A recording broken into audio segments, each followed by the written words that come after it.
Good evening. Good evening. We would like to thank everyone for coming out tonight. We would like to give a special thanks to Justin Alton and Nancy Vaughn for coming to our side of town and speaking to our community. We really do appreciate that. Can we give them a hand for coming out? I'd like to bring my brother CJ Brinson from the Movement Consulting Firm to explain why we're here.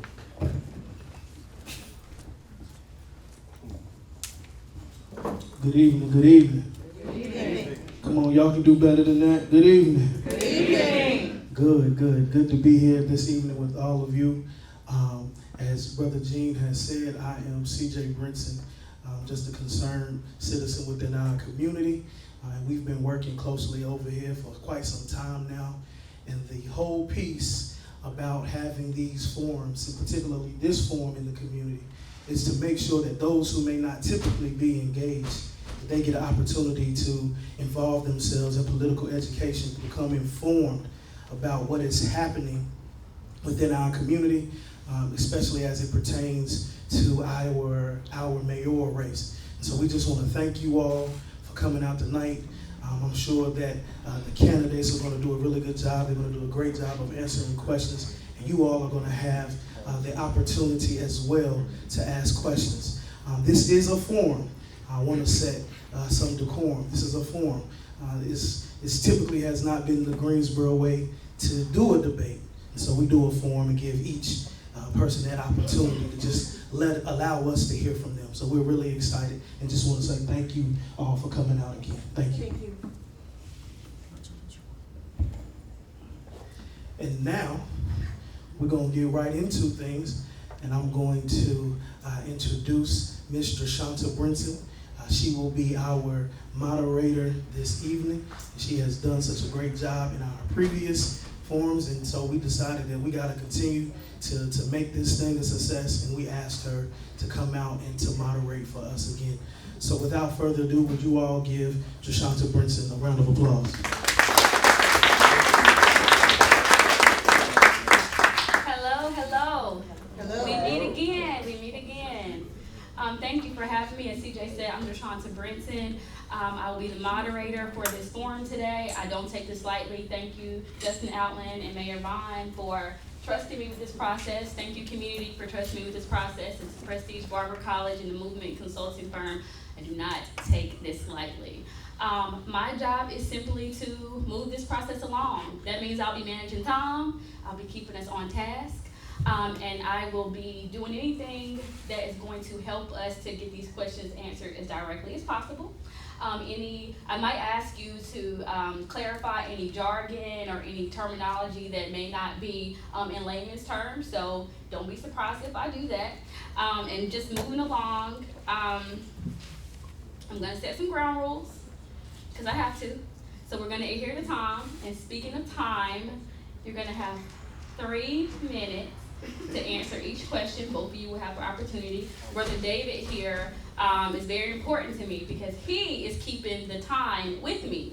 And when you hear his buzzer go off, I would ask that you don't have to stop, but complete your sentence so we can move along. I appreciate your respect and your cooperation in advance. Also, we're just asking that everyone be respectful. We know there's passion, there's hurt, there is all kinds of feelings, but we ask you just be respectful so that we can have a productive discussion and forum. We can get the answers that we need. You can give the answers that you need. I think that's pretty simple, and I think we can do that. And if I have to redirect or remind you of any of these ground rules, I don't mind doing so. All right? Okay, so we can get right into it if everybody is ready. Okay? All right. First question, quite simple. Mr. Allen, you can start first. It's just tell us about yourself and give us an introduction into who you are. Good evening, everyone.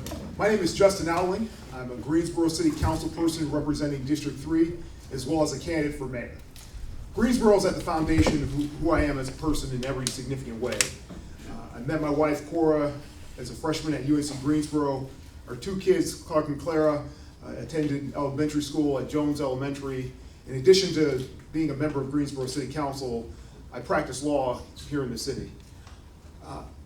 I am really running for mayor to close and help our community close two important gaps. One, that's the gap between Greensboro and other large cities in North Carolina, where we've seen household wages, the money into your home that helps you maintain, lag behind our peers in ways that are really devastating for our community. Also, we've seen violent crime really skyrocket and be off the charts for the past many years by every single metric, whether it be looking at data or obviously what it's done to our community in terms of loss of human life and really destroying the fabrics of our community. I'm also running for mayor to help close the gap between East Greensboro and West Greensboro. I don't have to tell anyone here what East Greensboro has looked like for decades. And quite frankly, the status quo and doing things how it's been done for the past several decades obviously is not working. And so it's moving beyond symbolism and talk and actually doing the hard, proactive work to address things like crime and make sure that we have a transportation system that allows Greensboro residents to benefit from job opportunities that hopefully will come to our region being outside of Greensboro. So I look forward to discussing more particulars with you, more about my background, but that's who I am, Justin Allen. Thank you, Councilman Allen. Mayor Vaughn? Good evening. I'm Greensboro Mayor Nancy Vaughn, and I am running for my 4th term. I think being a mayor of Greensboro is the best job in the city. It is something when I wake up every morning, I'm invigorated because I know that I can make a change. This is where I chose to live my life. I have 4 children. I have 2 sons, John and Michael, who went through the public school system, and I have my daughter Catherine, who is sitting here with me this evening. Living in the city of Greensboro, I am of the city of Greensboro. I know, Jean, you welcomed us over to the east side of town, but I am no stranger to the east side of town.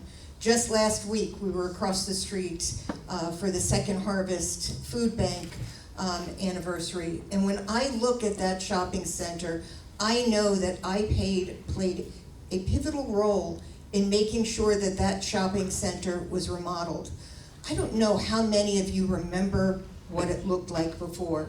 It was all boarded up except for the Dollar General. The parking lot was a pitted pothole mess. But when you drive over there now, it truly is a really good mall.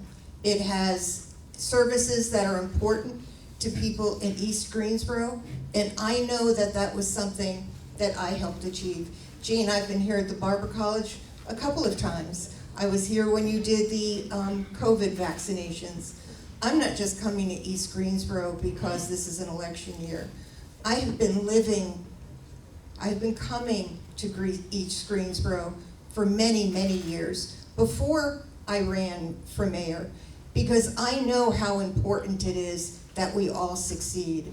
You know, talk about lagging behind our peers. I'm gonna get a little wonky right now, but in the 2000s, the Triad lost more jobs than the net state.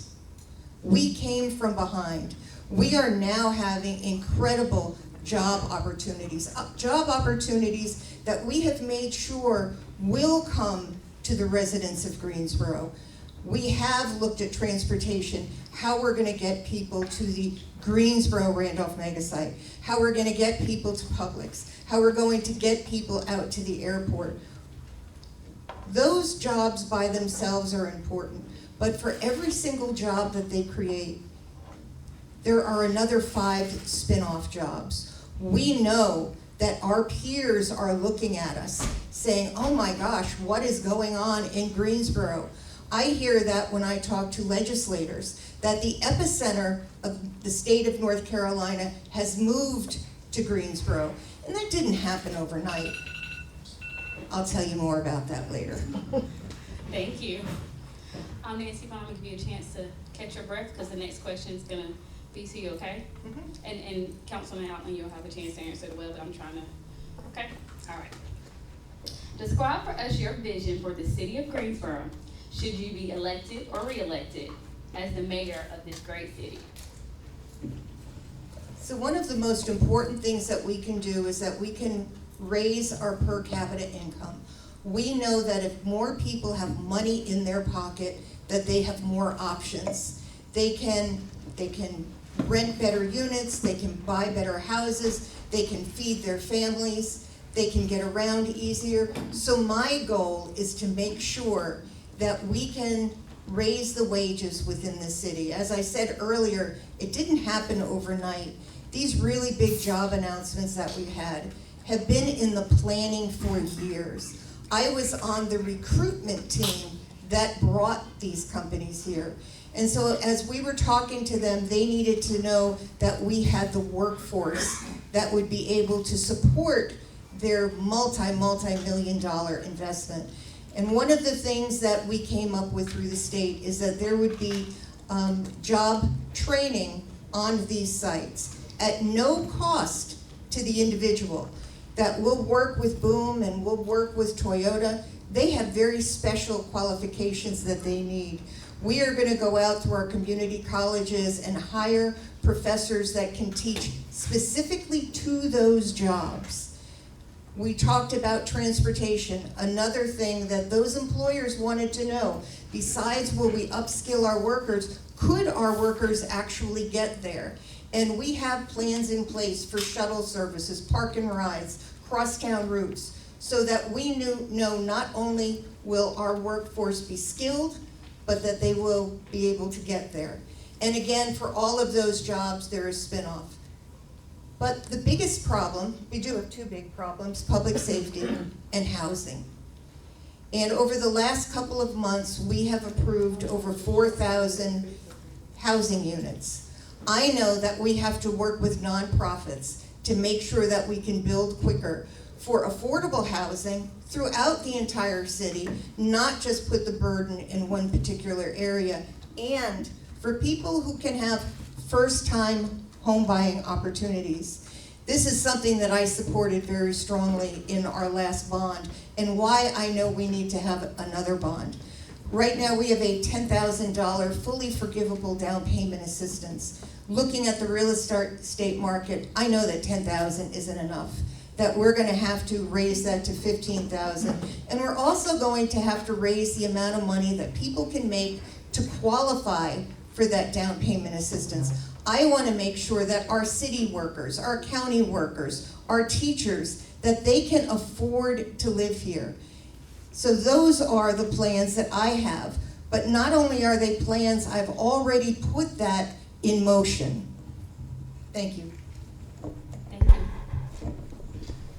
I think those comments are a perfect reflection of the reality of Greensboro, and that we know that it's really a tale of two entirely different cities.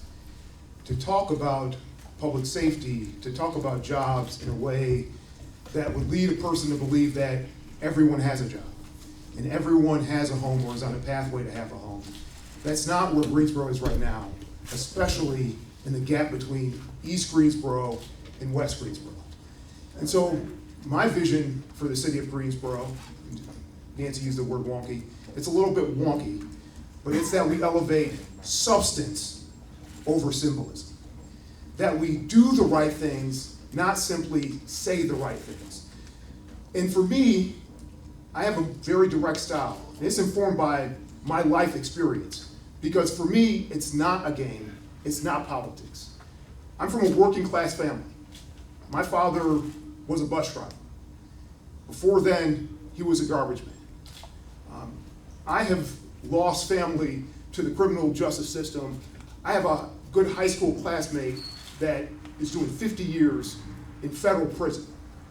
So for me, it's about what are we actually doing to make sure that our community is more fair or more safe, as opposed to just merely saying those things. That means doing things that require bold action, like having a youth jobs guarantee for at-risk youth. Not a summer internship program for everyone in our city, but a jobs guarantee for at-risk youth to help keep them off the streets during the summer and help give them job skills and greater opportunity. It means actual focused and strategic investment in East Greensboro, recognizing that that is the place that needs the attention, that is the area in which we need the most improvement, and we need it now in the same ways we've needed it over the course of the past several decades. It also includes not saying that we're looking at things, but actually doing the things. Reference was made to job losses in our community. In the early 2000s, we lost over 12,000 jobs. And so while there have been good announcements about jobs coming to Randolph County, which is outside of Greensboro, while there have been great announcements about jobs to come in many years in the future, hopefully, at Boom at the airport, even if Greensboro got every single one of those jobs, which it will not, and they're outside the city, you're talking about only making up a third of the total jobs that were lost. And so for me, my vision is symbolism over substance, real planning, real prioritization. That means not acting as if our problems are so simple with transportation that we can have a simple shuttle bus. It means that we actually make investments in public transportation, making sure that the routes take Greensboro residents out to jobs at Boone. It also means making sure that we have job training, not out there in a few years when the job opportunities are gone, but making sure that we have people that have training now so that when the jobs do come, they benefit Greensboro inside the city, not just Randolph County or the like. Thank you. All right, moving on to our next question. Councilman Outland, this question is going to be for you, okay? Also for you, Mayor Vaughn, but it has been said that both of you have similar governing styles. Could you explain if you agree or disagree with that opinion, and please let us know why? Sure. Yeah, I respectfully disagree that we have similar governing styles. My approach is one that is very open and collaborative. And my decisions are based really on the merits and what's best. I do things like proactively solicit feedback and information from community members. Even well before any election, I've had monthly meetings with any and everyone in the community to discuss matters that come before the city council before the city council actually votes on those things. A series called Java with Justin that I've now been doing for approximately 4 years. My decision-making process is really guided by information and reasoning and not politics. And even when I may have certain assumptions about what the right answer is, I leave myself open to more information and making a change. Like several years ago when activists came to the city with a policy proposal called written consent. Essentially a policy that has been shown in other communities to reduce the disparities or the differences in the number of times white persons are stopped by the police and searched versus black persons. And I will tell you where I started was not in a place where I was supportive of that policy. But as activists explained why it was a good policy, they explained why it didn't undermine public safety. It was something that I not only supported, even when it wasn't politically good or expedient for me to do so, and I also got on television and used my political capital to help advance that. That's in a sharp contrast to the style of the mayor, quite frankly, where we've seen a reversal in position on can't wait. We've seen a reversal in position on written consent after there's been pressure. We see reversal in a position when our community's largest slumlords, the Gavin family, they had homes in which young black children died, and to great fanfare, respectfully, the incumbent mayor got on the news, had a press conference saying that we're going to sue them, and we're fed up, but then swiftly, essentially absolve and get rid of over $500,000 in fines that they owed through a settlement with the city. That's something that I objected to, and I also was open and listening to others in actually informing that decision. So respectfully, the approach is very different.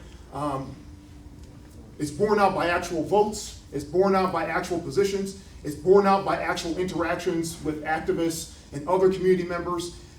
And I think that's what we need more of in our community to advance. Because the thing in politics, the easiest thing to do is to do absolutely nothing and maintain the status quo. I don't do that. And I'm open with people even when it's not politically expedient for me. For example, I speak on police issues even when we're involved in lawsuits, because That's the way our government should be. It should be open, and it should be driven by the actual merits. Thank you. So I believe in campaigning on telling people why they should vote for me on the things that I've done. But I know that when you're running against an incumbent, you have to say how bad things are, or how bad the incumbent is, or why would you vote for them? So I want to say that our positions on how we work with council are completely different. And I put out a challenge twice now for you to talk to people you know on city council, your district rep, your at-large, the mayor, and you ask them who they can collaborate with. You ask them when they want to get something through, who they come to and who helps them. I know that when there is an issue I want to get through, that I know I've got to count to 5. You know, my opponent has said that as mayor, I am in a unique position, that only I can bring things forward. But you know, that totally isn't true. And it actually shows it's not true by some of the words he has said, where he said, I put this forward, or I put that forward. There are 9 of us. We all have 1 vote. And I know that I can get people to get together and pass things. I want to say, first of all, I had no reversal of position when it came to written consent. I voted to put it on the agenda so that we could settle it once and for all. I brought forward informed videoed consent, and 4 of my other colleagues went along with it. Because 2 years from now, and a case is coming before for a judge, whatever, they look at a piece of paper with a signature on it, or they go back to the video. And they make sure that the police officer has explained to them exactly what their rights are. A DA and the judges can look at that video and see if in fact the person understood what the officer was saying. Was there a language barrier? What exactly went on? So I passed something called informed video consent. And a lot of the cities that were pointed to who have written consent started written consent before there were body-worn cameras. I worked with the police department to make sure that they would preserve the body-worn cameras for over 3 years, to make sure that if somebody who wasn't charged in a crime, because that video has to be retained indefinitely, but if somebody feels that they were mistreated, that they can go back and look at the video. I'd rather go back and look at a video than look at a piece of paper. Thank you, Mayor Vaughn. And to be clear, you both disagree that your governing style are similar. Yeah. Just for clarity. All right, Mayor Vaughn, I'm going to ask you this next question, okay? Can you let us know how long your tenure in office has been? I think you've alluded to that. And during your tenure, can you name things specifically that you have worked on to move policy that addresses the plight of Black people in this city? Absolutely. I am very pleased that I have been your mayor for 8 years, and that I work with people within the community, whether it's on housing or public safety or job creation. What can we do as a city? We have come together and passed many things. One of them is Cure Violence. I was an early supporter of the Cure Violence program. I think that's very important. On Wednesdays, I walk with Mothers Standing Against Gun Violence to see what it is that they think we need here in the community. I brought forth our bonds last time because I wanted to make sure that we had affordable housing. And I heard the message that they didn't want affordable housing just clumped in East Greensboro. They didn't want all the affordable housing dumped in District 1 and District 2. We've done a good job of making sure that it is in other areas of the community, such as Mears Chapel in District 4 and Sedgefield in District 5. Items that I was able to vote on. Unfortunately, my opponent was not able to vote on those issues because he was conflicted and had to recuse himself. I don't come into a community and just assume what it is that people need. I learned a long time by going through REI that you have to meet people where they are, that we can bring ideas into a community and it can be not what the community wants, that they have different priorities, they have different needs, and they have different wants.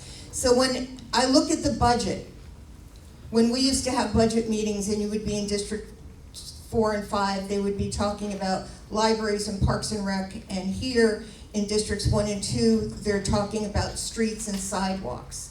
So I have worked with our transit agency to see what it is that we can do to make our transit system more navigatable, and we have looked at putting different routes.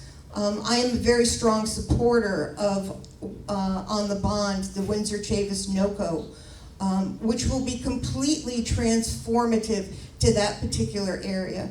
It will be investing over $80 million in an area that has been underinvested. You know, a long time ago, I did a tour with Sandra Alexander. I don't know how many of you remember her. And we talked about the differences of East Greensboro and West Greensboro. That West Greensboro has banks and East Greensboro had check cashing places. I worked hard to make sure that you can't have those check cashing places in East Greensboro, that there are banks and other amenities that people in East Greensboro have. I don't want to drive across the train. Thank you. Thank you. I think something I would encourage people to listen to is, listen to situations in which people claim credit for everything and responsibility for nothing. Going to leadership style, that's not my style. It may be the style of others, but it's not the style, that approach I take. I supported great projects in our community, many things that all of our community enjoys, but that doesn't mean that Justin Outling was responsible for creating those projects, when oftentimes those things would have happened regardless of whether or not I was on the city council. It's one thing to vote a certain way, it's another thing to lead and actually get results that otherwise would not happen but for you being on the board or but for you being the mayor. And my record is full of things that I've done for all of our community, and especially to the benefit of East Greensboro. It's important to understand, I'm a District 3 representative. So my job while I've been on the city council is to make sure that I am representing my district. But notwithstanding that fact, I have spent time in ways and led changes that benefited all of Greensboro, especially East Greensboro. Whether it's creating a good repair ordinance, revisions to help ensure that properties that are in blighted conditions for decades on end don't always have to be that way. And that as a city, we can make repairs directly to properties, and even banks recognize that we have those powers, and so that they can pressure bad property owners to make repairs or sell those properties. Something that has resulted in a lot more quality housing, even without the city spending a cent towards it. Even before the horrific murder of George Floyd, helped lead the city in creating a policy that prohibits racial profiling. And for me, it's not an academic discussion. I have been racially profiled. I know how dehumanizing that is. I know what that does to a person, a man, and how it erodes trust, and it's dehumanizing. And I led the city in those efforts, working and collaborating with council members, working and collaborating with community, and even working and collaborating with the then police chief. I've also been in the community throughout the community.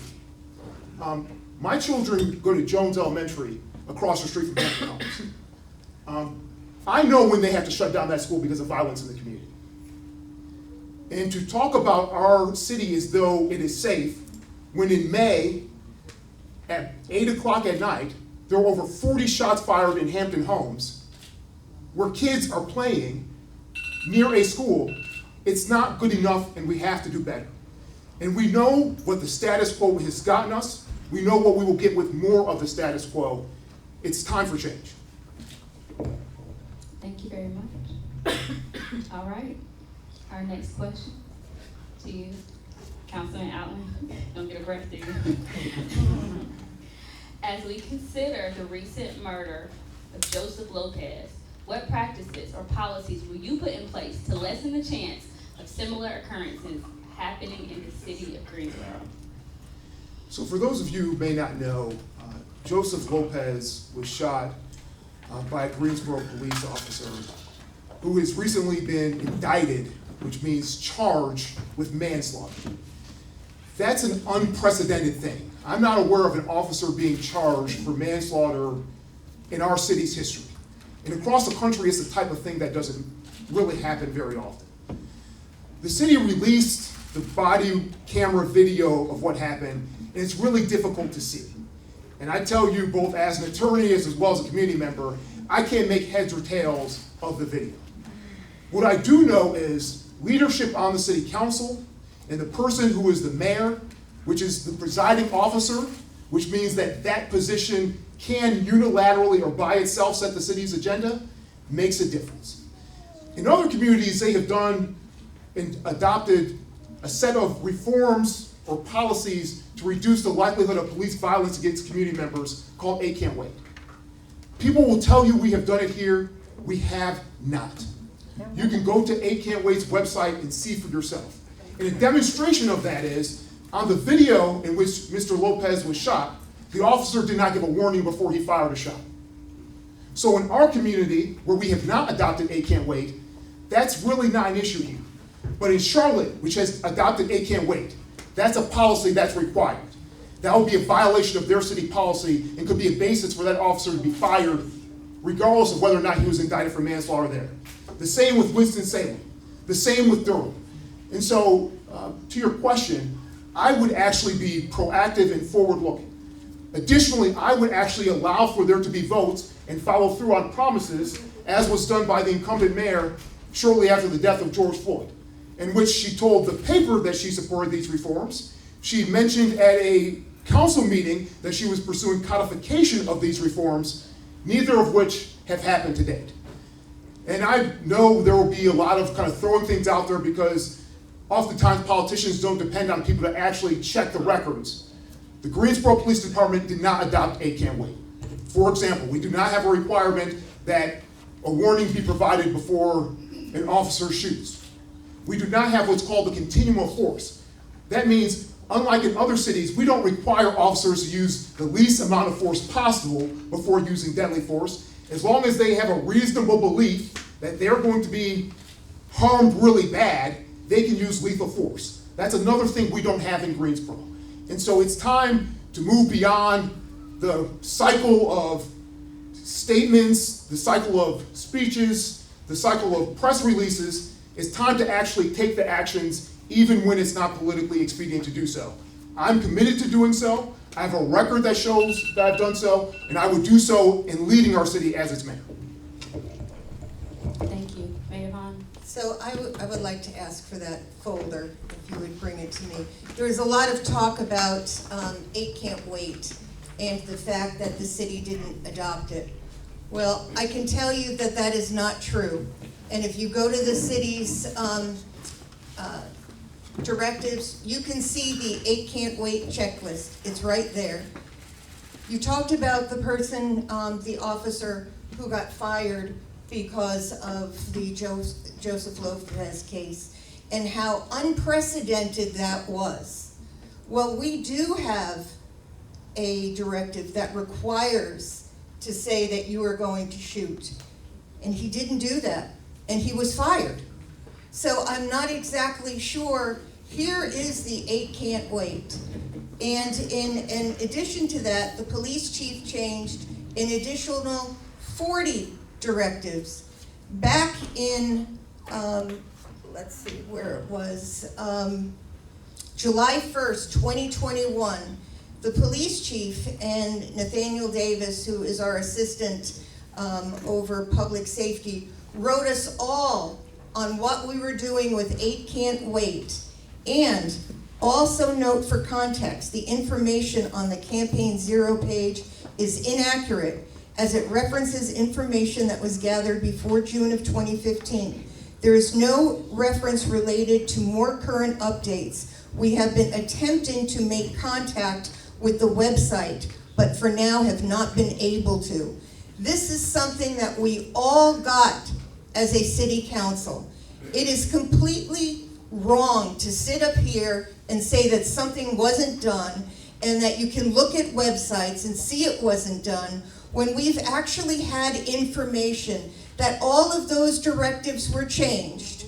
They sent them to us in a number of different ways, and it is, if you go to the GPD website, it is right there on the front page, and it talks about all the directives that have been changed as a result of the George Floyd murder and others. I am glad that the police chief actually started looking at 8 Can't Wait before George Floyd. One of the things that he had instituted was that it was illegal to shoot at a moving vehicle. There has been a police officer who was discharged for shooting at a moving vehicle. Not only do we have these in place, they are holding police accountable, and there has been action. So I really resent when somebody sits here to say that we have done nothing, that our police department has done nothing, when you can tell just recently that that change made a huge difference when it came to the fact that that police officer was discharged. Could I possibly rebut? You cannot rebut at this time. However, you will have more time later on Much appreciated. to say any closing and final things that you would like to say, okay? That's fine. All right, thank you. All right, moving along. Don't try to slide that in there. I'm about to ask you another question. Talk to us. And I've got a lot I'd rebut too. So. Talk to us about your role in advancing MWBE. What things have you spearheaded to advance the recommendations made by Griffin and Strong? Can the minority community expect to receive a 10% to 15% of all city contracts? Can the minority community expect to receive 10 to 15% of all city contracts as recommended by Griffin and Strong? Go ahead. No, give me a go ahead. Do it, I think. Thank you. So there is a bill, House Bill 303, that we've been trying to get through for the last couple of years. I'm hopeful that we'll be able to do it in the short session. And it is a small business enterprise fund. And it is something that Durham and Charlotte have had for a couple of years and that we've been advocating for. And what it does is it allows companies, especially our local companies, our local MWBEs, to go after jobs under 300,000 with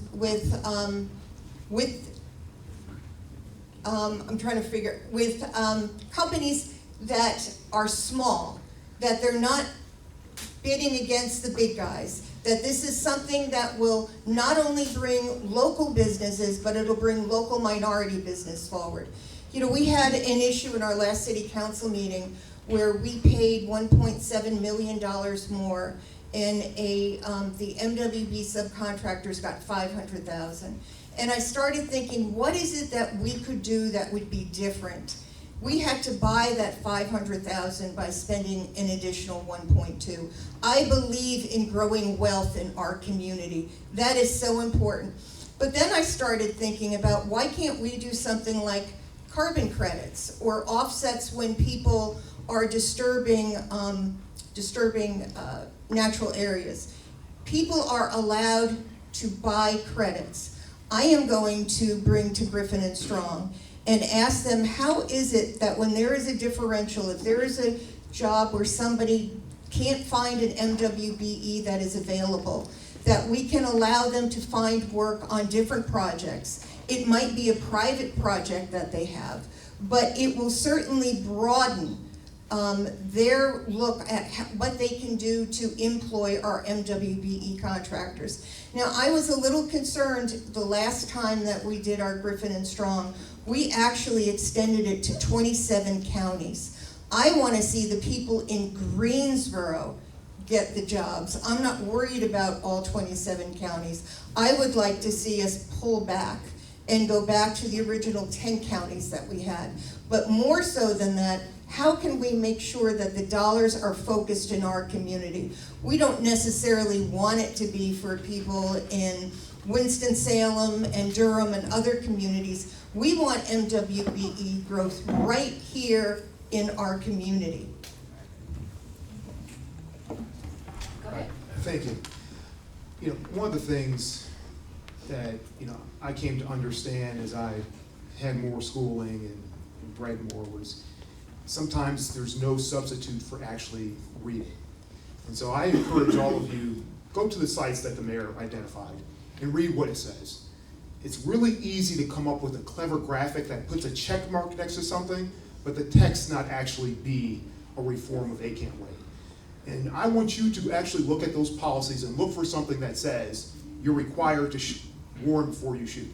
I encourage you to look at the District Attorney Avery Crump's press release where she discusses why the officer was indicted. I encourage you to look at the city's press release which says that the officer was fired because he was indicted, not because he violated a policy. Mr. Lopez died over 6 months ago. The officer was not fired from Greensboro Police until the indictment because of the indictment. We do not have can't wait. Campaign Zero has checked it. They checked it after we made reforms, as evidenced by the fact that one of the reforms is actually noted on Campaign Zero's website. And so again, I would encourage you to actually look at the fact yourself, actually do the research. It'll take all of 5 minutes, and it'll clearly show where the facts are in this particular case. With regard to MWBE, minority and women businesses in our community, there's not nearly enough participation. Companies of color and women that are getting city contracts, let alone getting other contracts across our community. The reality is that these are difficult problems to address and solve because it involves complicated laws that don't allow you to do everything that you want to do as easily as you want to do it. And so I, as mayor, as I've done as a council person, understand the goal and understand different ways within the law to actually accomplish the goal. For example, I and another councilwoman created the first in state what's called a local preference policy, which gives local companies a leg up in city contracts, smaller city contracts. That's great because it's Greensboro companies. And I'll be a mayor for jobs in Greensboro as opposed to jobs in Randolph County. But it's also an MWBE issue because a disproportionate number of those who benefit from that policy are minority and women businesses. As evidenced by the fact that the original proposal was more aggressive and we had to compromise so that it could actually get passed. And don't you know, 6 months or so later, there was a black company who was seeking a contract to clean the Coliseum. If it were the original policy that was proposed, that black company would have gotten $1 million contract. And so I will use my ability to understand complex problems and get things done, just as I have as a district council person, but I'll do it as mayor with the community and the bully pulpit behind it. Mayor Vaughn, I want to apologize. It did seem like there was a rebuttal in there. If you have Yeah, I didn't 30 realize. seconds, I you didn't want realize to- we get to pick our. If you want to, questions if you want to right now. answer in 30 seconds, just to make sure that we on equal playing field here, okay? No, I'm gonna pass. I'll try to clean it up at the end because there's quite a few to rebut. I don't know I can do it in 30 seconds. Okay. You'll have more time to, and so are you, Councilman Outland, to rebut or refute any claims that Mayor Vaughn makes. Okay. All right. Our last question. The question is, the city has done a lot of work to look at the connections between poverty and crime in our community, and looking at violence as a public health crisis. With that being said, what are your plans to address violent homicides in our community? And that question is to be answered by you, Mr. Outland, first, and then Mayor Vaughn. Thank you. to address violent crime in our community and to reduce violent crime in our community, we need prevention and intervention. Prevention is doing the proactive, difficult things to address the root causes of crime, like poverty. You know, we have nearly a third of Guilford County School students who live in poverty. Many of my children's classmates, the only meal that they are getting in a day is at school. So as a city, we have to work harder on those things. That means that there are no spare dollars for giveaways and handouts for Bourbon Bowl, where simply because they're well connected, they get $80,000 without providing a single job, without providing any capital investment. It means that there isn't money that we just have sitting around for Cadillac Garage. The same exact situation. It means that we're investing those resources to address the root causes of crime. That means that we're doing things like having a youth jobs guarantee for at-risk youth. It means that we're actually fixing our transportation system and not acting as if it's such a simple issue as all we need to do is run a shuttle out to Randolph County when jobs get here in several years. No, it doesn't work that way.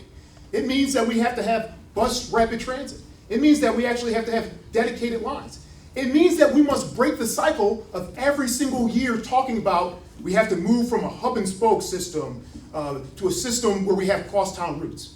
Yeah, that's right, but you actually have to do the difficult thing and have that reflected in a budget. And so that's what I will help and work with our council and community to do in terms of prevention. In terms of intervention, it means that our law enforcement community, they also need to have the resources to respond to crime. That means that we actually have to do things unlike which the incumbent mayor did. When the federal government gives us money for police equipment, yeah, we have to take it. You take the money so that they can have the equipment. So we're not pulling it from other things and other programs. It also means that, yeah, we have to be serious about programs like Cure Violence. Everyone during election season is going to tell you that Cure Violence is great. But where was the meeting to determine whether or not we have more Cure Violence in other areas? And I will tell you, Cure Violence isn't popular in the district I represent. But when you look at the data, and that's how I make my decision making, it's been really, really effective in the areas in which it exists. So it's as mayor actually having the work sessions, which the mayor schedules, having the meetings to do the hard work of analyzing, can we scale this? Can we do it in more communities? Because we need to have safety for all of Greensboro, not just certain neighborhoods. Thank you. So the first thing I want to address, because it's been brought up a couple times, is this grant that we turned down. It is a JAG grant, and it is split between the City of Greensboro, High Point, and Guilford County Sheriff's Department. And it came before us, and for the very first time in history, it said, if you accept this JAG grant, you have to agree to work with ICE. And there were a number of us on council who work with our immigrant and refugee community, and we did not want to put them at risk. Since that time, that language has been removed from the JAG grant. I know that our officers don't act as ICE. I don't know what the Sheriff's Department does. I don't know what the Sheriff's Department does once they get to the jail. But to me, what was most important was to make sure that our immigrants and refugees were not put at risk for a couple of bucks. So I voted against it. We have voted for subsequent ones, but that was because the federal government removed the language about the police department having to coordinate with ICE. You know, we talk about poverty, and I know that poverty is a big issue that we have. So a few years ago, we had an opportunity to do $15 an hour for our workers. You know, our workers, they work really hard. They are out in the cold, they're out in the heat, they're fixing water lines, they are picking up our trash all the time. They have worked 100% through COVID. I voted for the $15 an hour minimum. My opponent didn't. When we talk about poverty, I want to make sure that our employees are not living in poverty, that we can do the best that we can to raise their standard of living. My hope was that other governments, like the school board and the county commissioners and High Point and others, would follow our lead. But make no mistake, we were one of the very first to support the $15 an hour minimum wage. There will be more money for cure violence. In working with the county and speaking to the county chair, he said that there is another $250,000 in the county budget to support cure violence. We are still doing our full allotment at $500. And he wanted to make sure that if he gave $250, we weren't going to cut our budget by $250. So they now have a budget of $750,000. And I want to say, I think they've, sorry. You can finish your statement. No, I respect the timer. All right. So,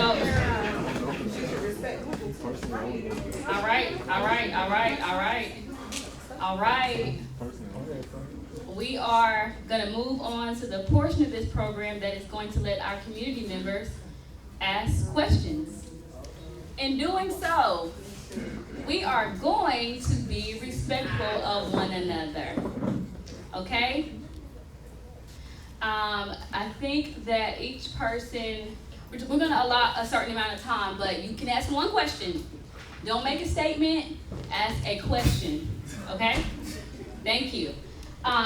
You will have 2 minutes to respond to the question. If you want to present it to one of the candidates in particular, you can do that. But also, if the other candidate would like to respond in 2 minutes to that same question, you can choose to do so or not. Okay? All right. Here we go. So a couple things before we get started. Please try to keep your question within 1 minute, please. I will come around with the mic.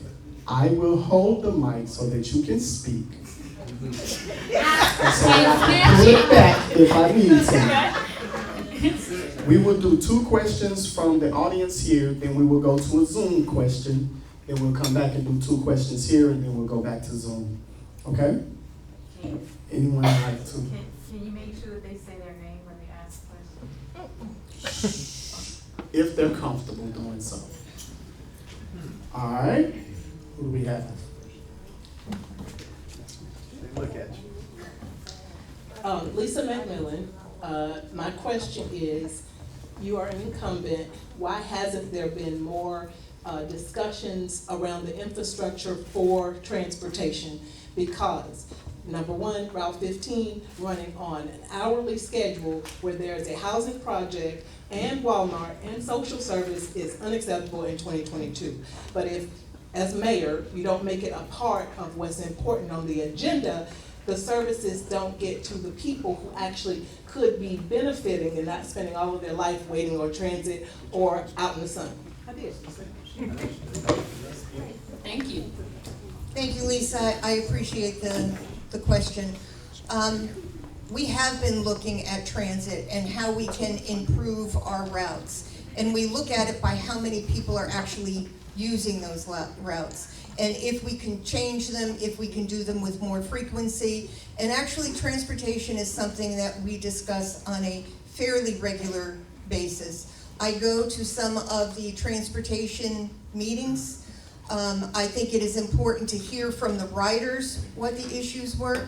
When the Guilford County school system asked the city of Greensboro to help them with their bus transportation, we immediately stepped up. But I also wanted to make sure that it was doable, so I started taking the bus. I downloaded the app on my phone, I went on to the city's website, and I made sure that it was navigable. That's a word.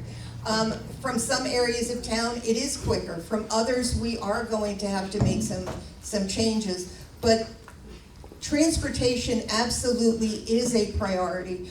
We subsidize transportation by almost $600 million. When you look at things that are important in our budget, you will see the investment that is made in transportation. Is that one you want to respond? Yeah, sure. I actually agree with the mayor on this. We look and look and look and look at transportation. What we don't do is actually act and actually do the things necessary to improve our public transportation system. We've discussed the need for our community to have cross-town routes. It's been discussed for the past decade. It's not reflected in the budget. And more significantly, even in extraordinary years like this one, in which we received nearly $60 million from the federal government, and we don't be proactive and provide directions to staff, they come back with recommendations that hand out $5,000 to well-connected nonprofits, but have $0 in the initial recommendations for public transportation. And so respectfully, the public transportation system reflects decisions that were made. Just like where my father was a bus driver for nearly a quarter decade in Charlotte, their transportation reflected decisions made by their elected officials. That's the way that it works. It's also important to understand, if you don't have any experiences outside of an election year for the first time, riding public transportation, if you haven't, as my wife and I experienced when we were in college and didn't have a car for a period of time, trying to get from UNCG to Walmart and back and seeing how it takes you 2 hours, that informs your lack of a sense of urgency in terms of actually prioritizing those things.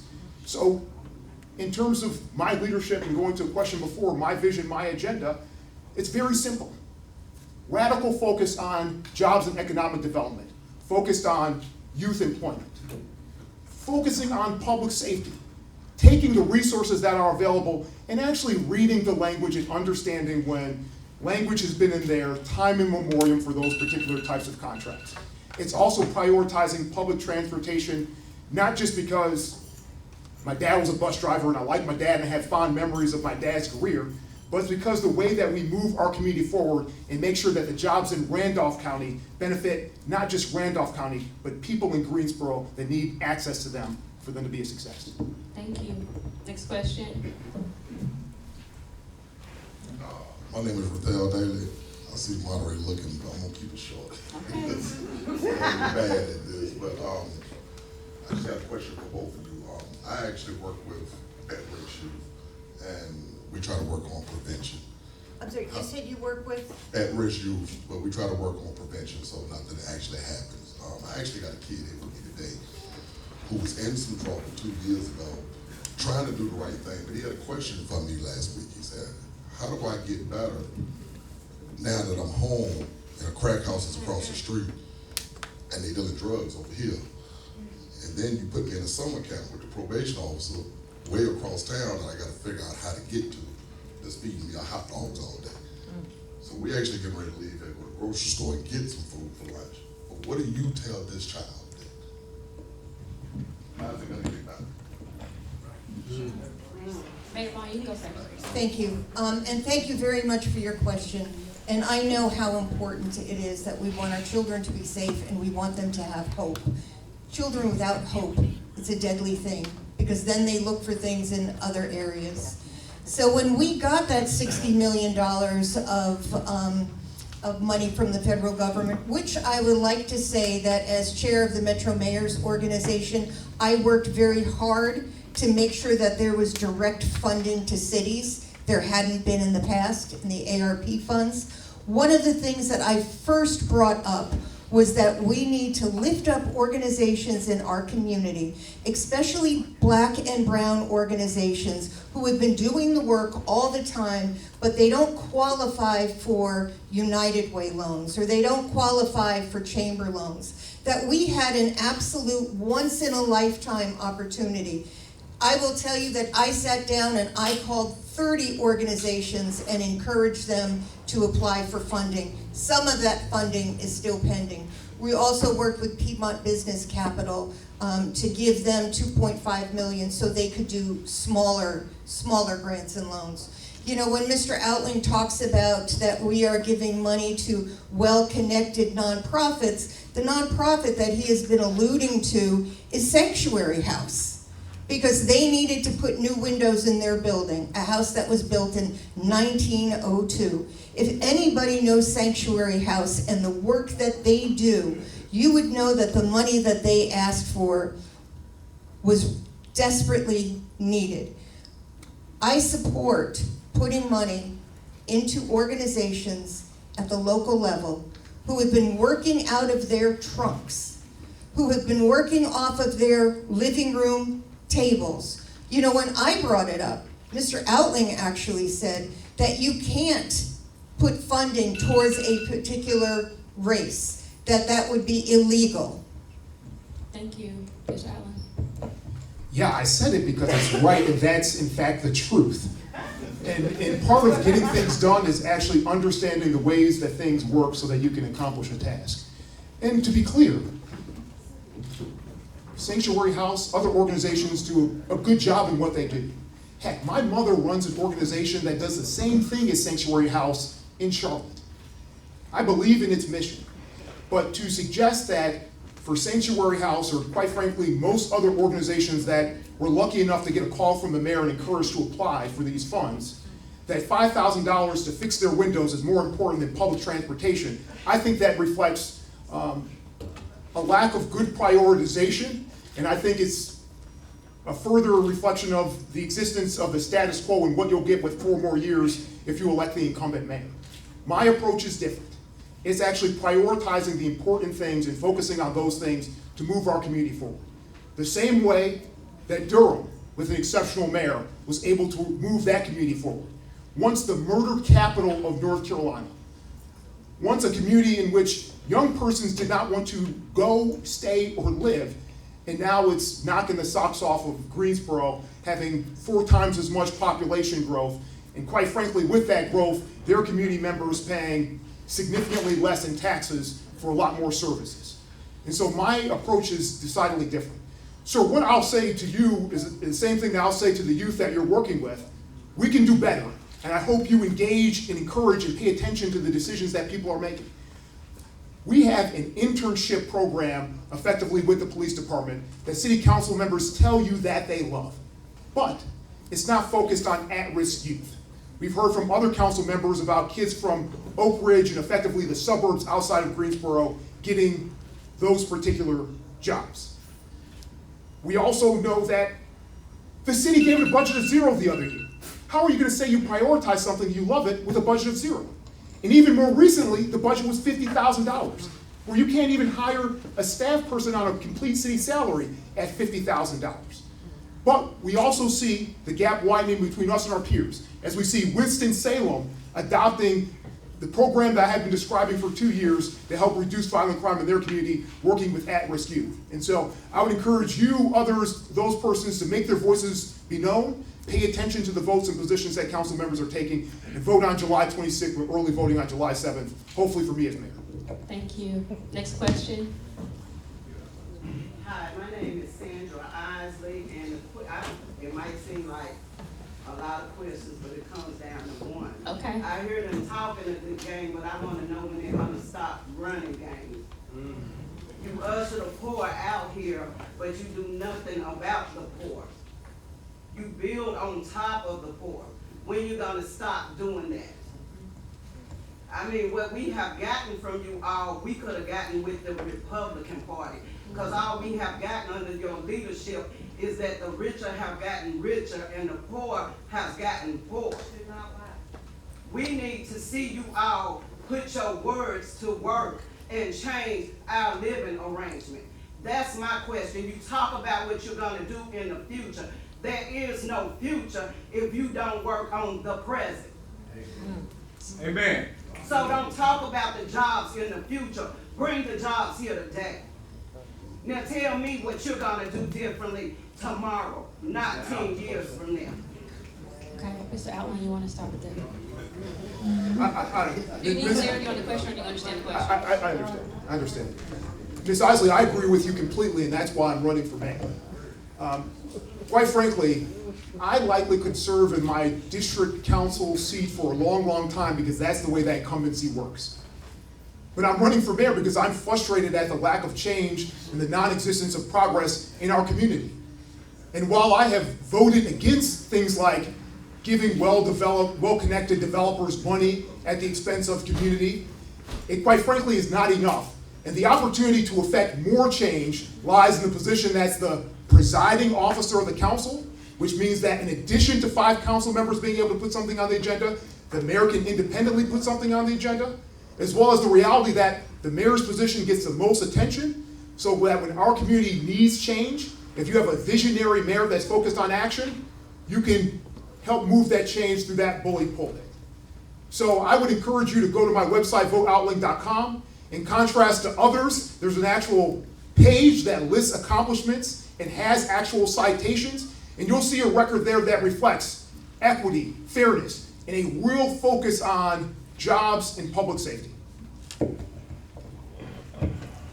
So to me, it's not important who gets the credit. It's important that we work together and make sure that something gets done. You know, Mr. Outling is talking about all the changes that he would make if he is mayor. These are all changes that he could have made, but he didn't. It has nothing to do if you represent a district or at large or at the mayor. Presiding officer means I read the agenda, I facilitate the meeting. It doesn't mean that I set the agenda. It doesn't mean that I am the only one who is allowed to add things to the agenda. Ms. Isley, I know that you are very frustrated about this.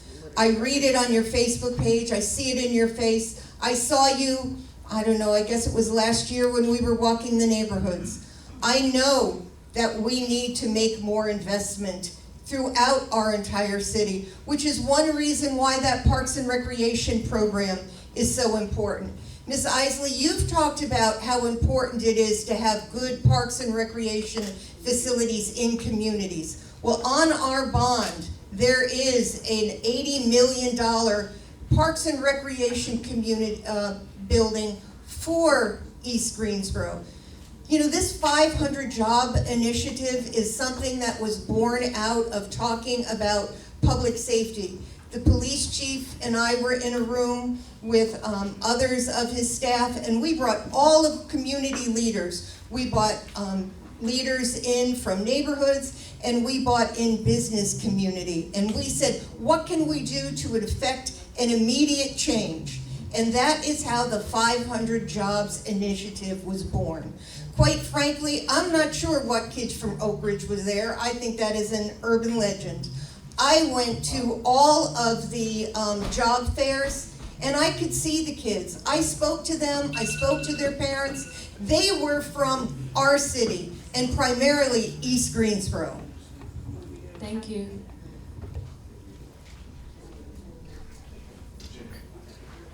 We are moving on to our next question from our community.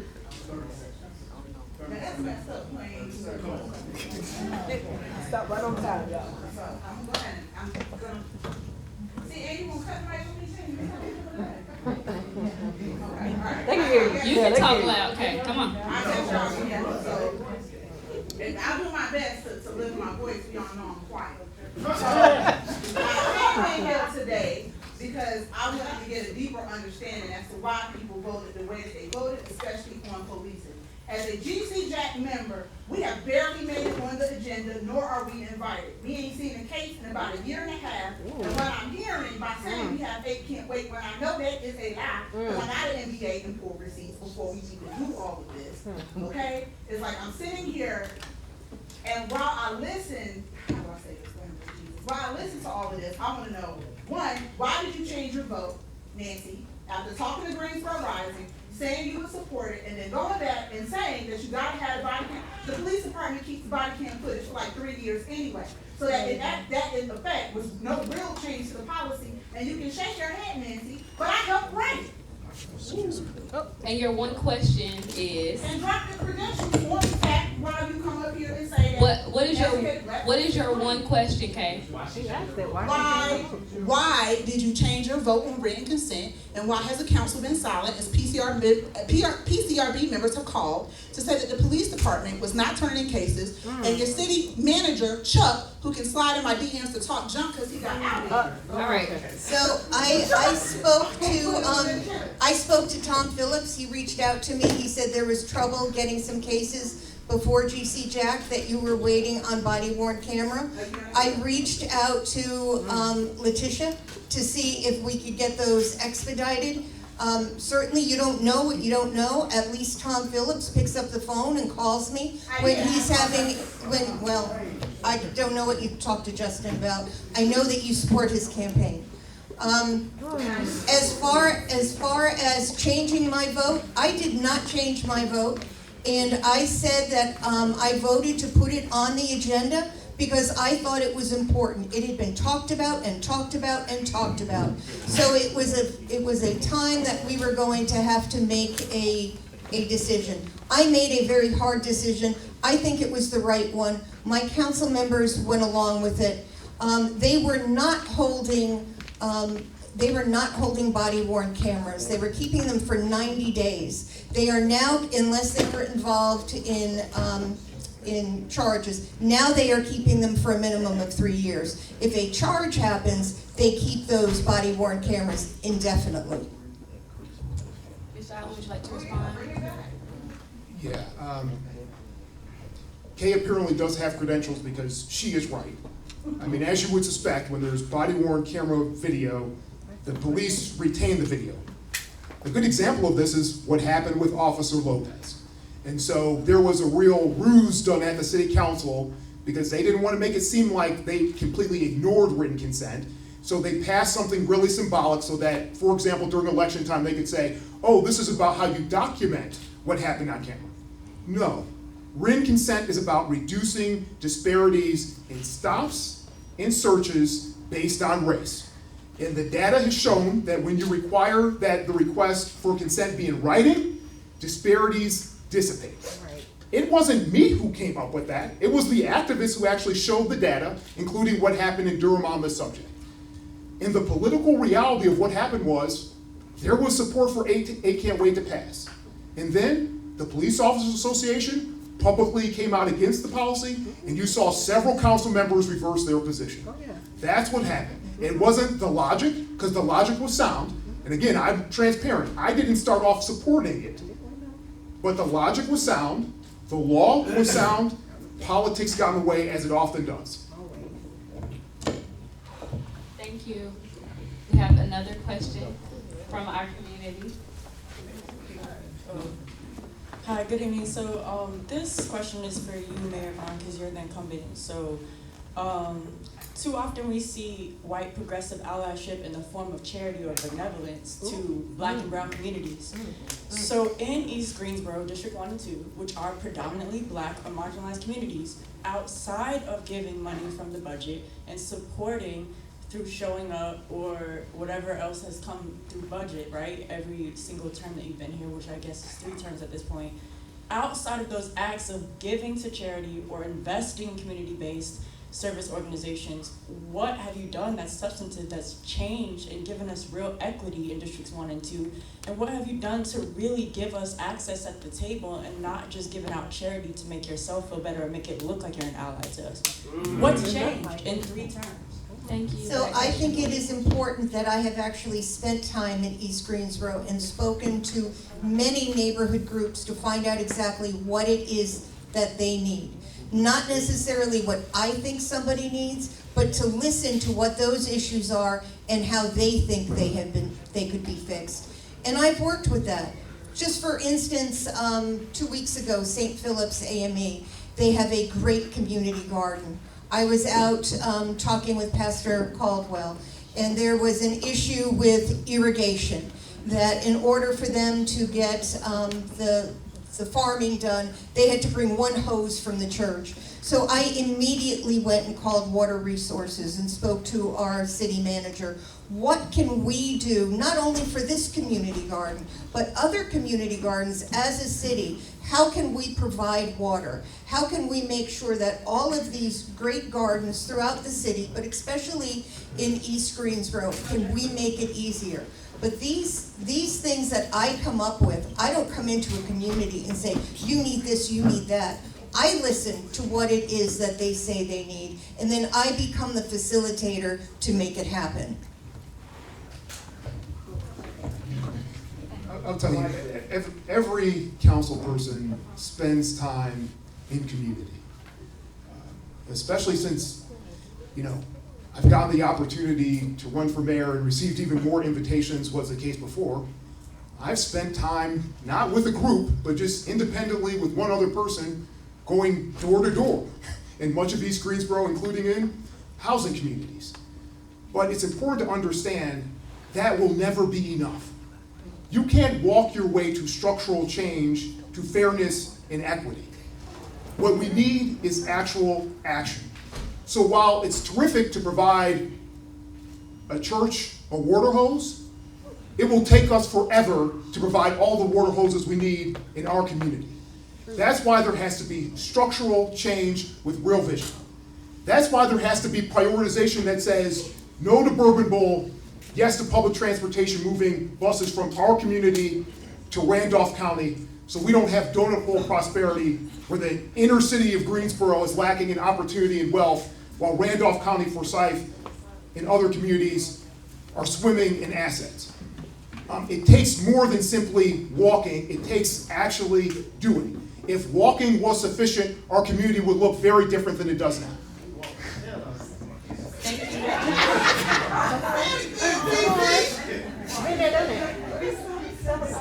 All right, our next question. Thank you. Hey, how you doing? My name is Dugai, Mayor. I'm an artist / entrepreneur. I have my own sauce. Actually, last year I was cooking at the festival and I gave you one. Mm-hmm. Yep, And, I got a picture with you. Yeah, yes you did. Yes you did. Festival.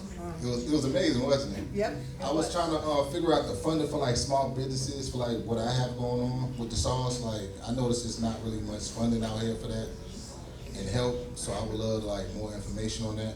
Like how can I go about doing the funding and all that? And I love to give both of y'all one. I got one for you and one for you. And I got one. I got one last year. This Yes. is new. You This give me is hers. right here too. So what? I can go with that? You give me hers. She has one. I want hers. Okay. I got you. So what I would encourage and what I would do with you is that when we, talked about the ARP funding, we did already have our application process, but the Piedmont Business Capital, are you familiar with them? No, ma'am. So I'll be happy to connect you up. They look at very low interest loans or grants. The city is trying to make the money that we have given them into grants. And so that is something that you would apply, and you've got a great product and you know what you're doing, that I think you would have the opportunity to actually qualify for those grants. Our budget just closed. We just voted on it at our last meeting. So we have to look for other alternatives. Launch Lab is another great one at the Greensboro Chamber of Commerce, and I'd be happy to introduce you to Luann. She worked with somebody who literally does nuts and pretzels and things like that. And just last week, they were shown on QVC. Launch Lab works with people to bring them to the next level, and I'd be happy to make that connection with both of those organizations for you. Thank you. Yeah. Piedmont Business Capital, as Nancy said, is a great resource. But I'm going to be straight up with you as I am with everyone. We have adopted a budget. Still make your ask and make your request. The reality is, when the city wants to give out money, for example, to well-connected insiders, it doesn't say we don't have money because we already passed the budget. When Bourbon Bowl received $80,000 in violation of the city's policy for when it gives out money, and the city didn't get a single job in return or any additional capital investment in return, Bourbon Bowl wasn't told no because we've already adopted a budget. And so I suggest to you, still make your ask. The political reality is it's probably unlikely, but still make your ask, because there are others in our community make their ask, and sometimes, at least when they're well connected, they get exactly what they're asking for. I would kind of expand on that, because the status quo isn't good enough. Like, so we know we give money to Piedmont Business Capital, that's great. We should do that. We should do more of that. But we have to go further. So what I tell you is, in terms of a vision, it's the city focusing its economic development efforts on small businesses.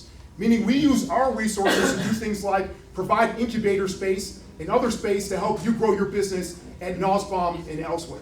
While the Chamber of Commerce, they focus on going after big game, big large employers where they have a special expertise like a Toyota, like a Boom. And so, you know, congratulations on the company. I look forward to tasting it. Still put in your request and ask. Still bring pressure, encourage people to give you money, even if the prospects of it are low. And look forward to hopefully working with you in the future. Thank you. Thank you. It's gluten-free too, so. Thank you. Oh, you gonna help me? You don't think I'm old enough to hold it? No, sir. I'd like to stand up. Councilman Out, this question is especially for you.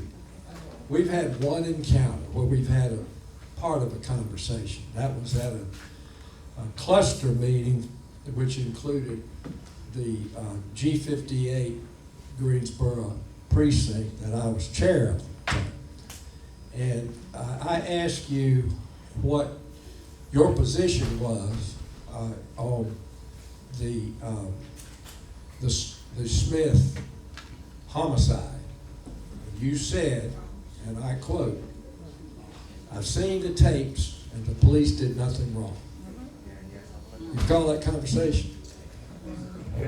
That's not the language I use, but it's very close. Oh, okay. Well, anyway, you can correct my words.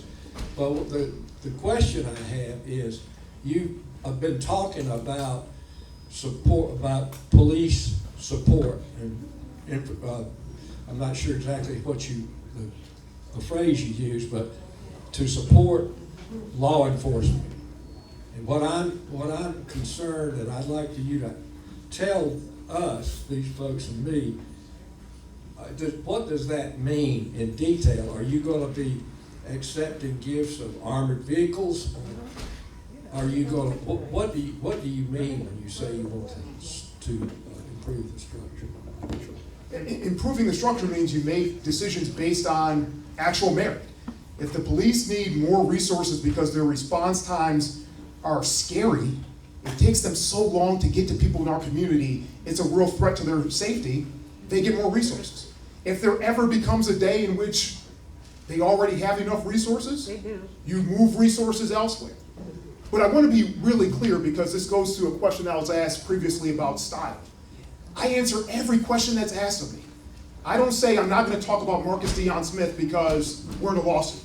And so while at the time when you asked the question of me, I probably was one of, or perhaps even the only council member that provided their perspective on it, I was honest and transparent with you in calling it like I saw it. And I said, I looked at the tape, there wasn't, from what I saw, although everyone can have their own opinion, and I respect everyone's opinion, there wasn't a violation of existing policy, of existing law. It's the council's responsibility to create policy and law. And so if they didn't violate what was there at the time, they didn't violate. And it's our job as a council, and it's the job of the mayor to lead, to make those rules better and more fair. That's what I've done on the council. So I was transparent with my views with regard to that particular case. And I'll note, quite frankly, in private, before the video was shown to everyone else, like almost every single council member, with the possible exception of 2, agreed on it. I said the same thing to every audience. When I was in front of a black audience, I said what I said. When I was in front of a white audience, I said what I said. That's a real contrast to the mayor, who said that the police chief was wrong at Shiloh Baptist Church, but then when it got on the TV news, said it was overblown. That's really a difference of approach. But to be clear, look at my record on police issues, where I have fought for them. When there was a child who was stopped on the AY Greenway, it was very problematic. I fought for that change. Quite frankly, in a way that wasn't necessarily good politically, but I'm fine being wrong on the politics if I'm right by the community. And that's what I will continue to do as mayor. Be transparent, be honest, and work hard to get things done, and don't stop until the mission is accomplished. Thank you. So let me just say, you had the opportunity to watch the video on the A&Y Greenway to see what actually happened, and you declined that. The police chief said that you didn't want to see the video. So it's hard to say. That's not us. You have to get a Councilman Allen. And he said, he would have gotten that you were not interested in seeing the video. But, Mr. Foxworth, to get back to your point, watching that video of Marcus Smith, watching somebody in the last hours of their life is very somber. And when we sat there in that room and we looked at what could we do to stop that from happening again, Michelle Kennedy immediately said, we need to look at a co-response model. And there were a number of us that talked about the co-response model for a coming year. We finally had one brought before us from city staff. And Mr. Outling will say it had never been talked about in a work session. That is untrue. When she brought the co-response model, it passed 8-1. Guess who didn't vote for it? Now, it changed over time, and the co-response model we have right now is much better than the phase 1. But phase 2 wouldn't have happened without phase 1. We knew that when people are having a mental issue or an addiction issue, that's really not a policing issue. It needs health care. We have a lack of affordable health care in our community. And so by deploying mental health workers with police officers, our hope was something like Marcus Smith would not happen again. Thank you. Moving on to our next question from the community. Yes, I'm Dominique Davis. I am a citizen of the north side, east side of Greensboro. I am a former gang member, and I am an active hood humanitarian. I have a question for Mr. Alting. It's a two-part question in the statement. Now, to be a leader, you have to have a mind of a king or a queen, but the heart of a servant. My question for you is, why should I vote for you, and what could you do about police presence? Simple fact. It's been a lot of time I was going to commit crimes, but just seen police presence and stopped it. The macro level of the crime in our community and our city is because of the lack of police presence. Confidence is like cancer, and it spreads. These young guys are confident because they don't see the police presence. And I know you have to make an executive decision, but this is a country of democracy and not dictatorship. So you can tell me an answer, but that answer was really not authentic. What could you do, or what could you push for a better police presence in the city? So the first part of your question about being a servant, that's what I am. I work exceptionally hard. Not just at going to the 5th banquet in a week and eating chicken with gravy on it. That's actually doing the hard work, reading the materials, talking with people about policy and how to affect structural change to make our community more safe, fair, and prosperous. That includes outside of election years.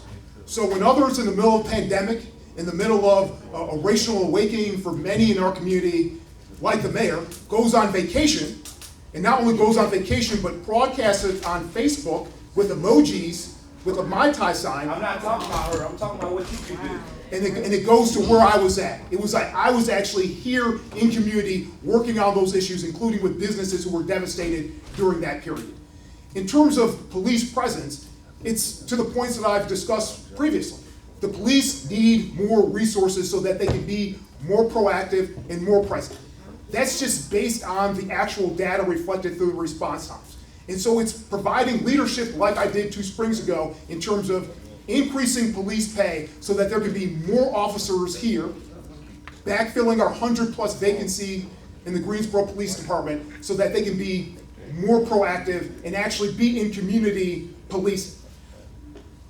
It's the same thing that I would do, and I've advocated for in connection with the most recent budget, saying it doesn't go nearly far enough, especially since all of us are going to be paying the highest tax increase that we have in the city's history. And so those are good examples of servant leadership, being present and doing the hard work, even beyond simply walking somewhere or eating a chicken with gravy, and then also taking concrete action to actually get more police officers in our community so that they can proactively police while being fair, recognizing that those two things are not mutually exclusive. Thank you. I would like to answer that question also. And I want to say thank you for telling your story. That is very powerful, and I'm sure that you can mentor young men on what the pitfalls are and why they need to look at these youth jobs and other things.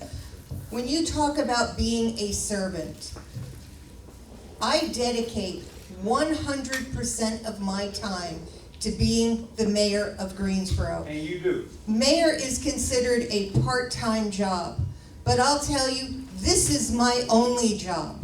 I am not a servant to a big law firm. I make sure that I can vote on every issue, and I don't eat rubber chicken 5 days a week. I am out in the community. And you are. And I appreciate that, and I appreciate that recognition. It is important for people to say, oh, I am a servant, I do this, I can read. Well, you actually have to be a servant. I put the city of Greensboro ahead of my professional development. I went inactive on a real estate license because I knew that we were at a time in our community that we were really at a crossroads. Whether it was the tornado, civil unrest, the pandemic, coming out of the pandemic, those were all things that I led in. This is a 24/7 job, 365 a week. It is not sitting in a law firm somewhere saying, okay, now I can be mayor. You talk about having your Java with Justin over at that Dolce Aroma. You made people come to you. I go to people. I go where people want to be. So I think that is an extreme difference. To say you are a servant or to actually be a servant is the difference. Thank you. Thank you. Thank you. Thank you. Thank you to the folks who put this on. My name is Lewis Pitts. Just to be candid, I didn't vote for either of you during the primary in May. And one of the reasons is my pretty solid involvement in police accountability issues before Justin was on the council and ever since he's been on the council. The Scales brothers, Jose Charles, the list could go on and on and on.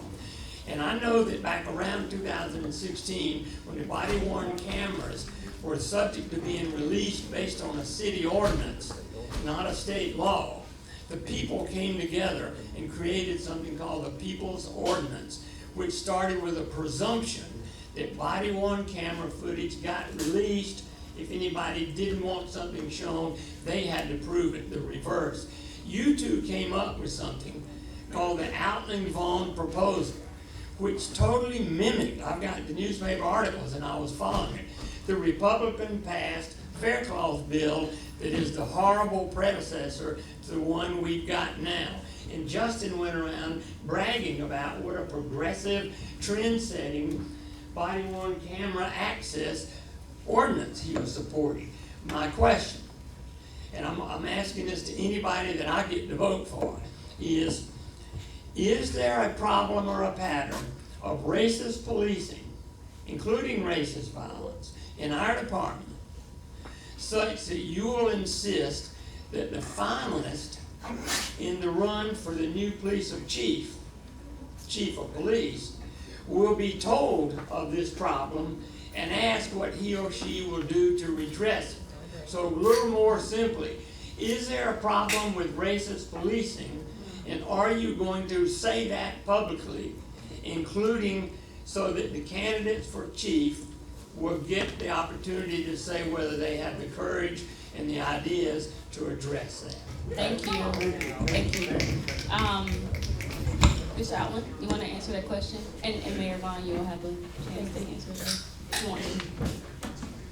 So, Mr. Pitts, I'll tell you, an approach that I have taken in my life with good success is sometimes you can get in a whole lot of fights that serve as a barrier to getting things done,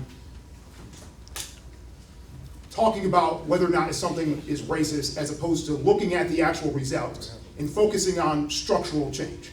The results speak for themselves. When I first joined the council, we were in the New York Times about racial disparities in stops. I don't need to fight with someone about whether or not there's a racist intent behind it. The results speak for themselves and they have to be changed. That is part of the reason why I supported written consent, even when it wasn't politically expedient, even when the Police Officers Association was against it. Because quite frankly, it was a solution or a partial solution to a really bad race-related problem. As mayor, I'll provide that same principled leadership to accomplish more justice, more equity, and more fairness. That informed the approach that I took when I worked on creating what was the state's first policy to provide for the release of body-worn camera footage.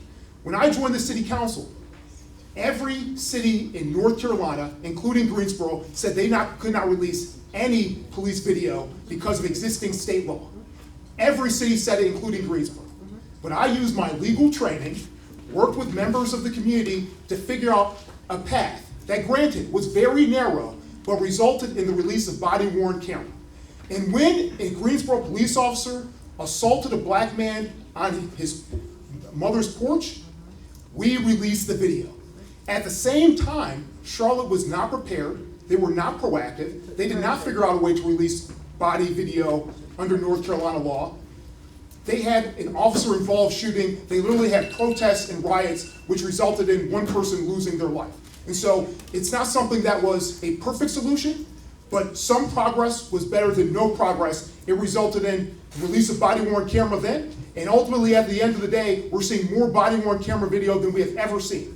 But I will note that in that policy that I largely authored, and I was the lead author on it, it was terrible. Thank you. Got finished because he got finished because he talked over. You'll get a chance. You'll get a chance. Can I address the? You'll get a chance. I'll talk with you, Louis, afterwards. Thank you. My apologies for not being as efficient in my response. Thank you. So Louis, you and I spent about 18 months together on the city community working group. And while we were talking about the Scales brothers and other things, I had actually brought up the fact that we need to do something about body-worn camera.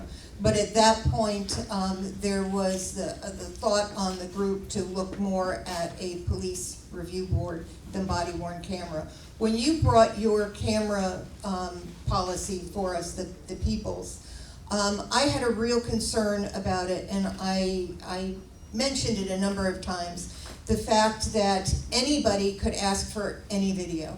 So that means if there is an issue at your house, I called it the nosy neighbor syndrome, that somebody would be able to say, I want to see why the police came to Lewis's house.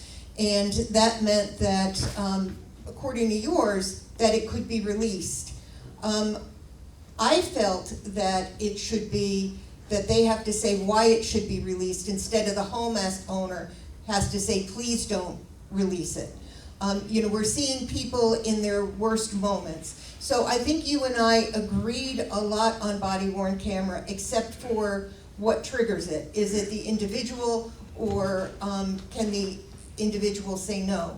I think there is systemic racism in everything that happens. You look at it around our city, we see it. In everything that we talked about today, it's reflected in, whether it's schooling, or healthcare, or all of the major topics, we see it. So I think as a city, I know I have made it my commitment to try to do away with that. I see how degrading systemic racism is. What we actually did with the money that we got from the JAG grant was that we made sure that all of the police department went through REI training. I'll respect the timer. Thank you. No answer by either one to my question. Okay. Well, I said I think Louis, No, I no, said no. I think there's Wait, systemic Mayor racism Vaughn, across Mayor the whole Vaughn, city. you can I'm get a sorry. chance, I promise. Yes, ma'am. Okay, we have 2 more questions from the audience, the community, and then you both will have 3 minutes to speak, rebut, sell, whatever you want to do. I promise, okay? All right, our next question. Okay. Hi, I'm Jared, and I'm also 6'4". So my question's for either of you. Over the past few years with COVID and the entire world blowing up, we've seen that the United States, the cities, the states, has not only the ability, but also the willingness under certain circumstances to provide for the people at the lowest portions of our socioeconomic system. We saw sweeping reforms. We saw direct payments going to families who were at risk of eviction or who lost their jobs. We saw so much going to help a class that had long since existed, but was changing to include the middle class and, frankly, white people. And so we provided for them.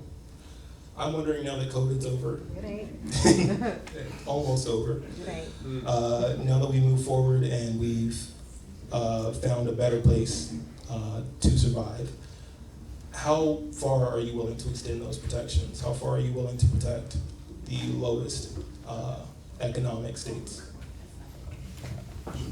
Jeremy, great question. My perspective on it is a little bit different. We, in my view, respectfully, don't provide for those people. When the city council has a budget and it gives money to organizations, that's their money. It's the community's money. It's not coming out of my individual pocket.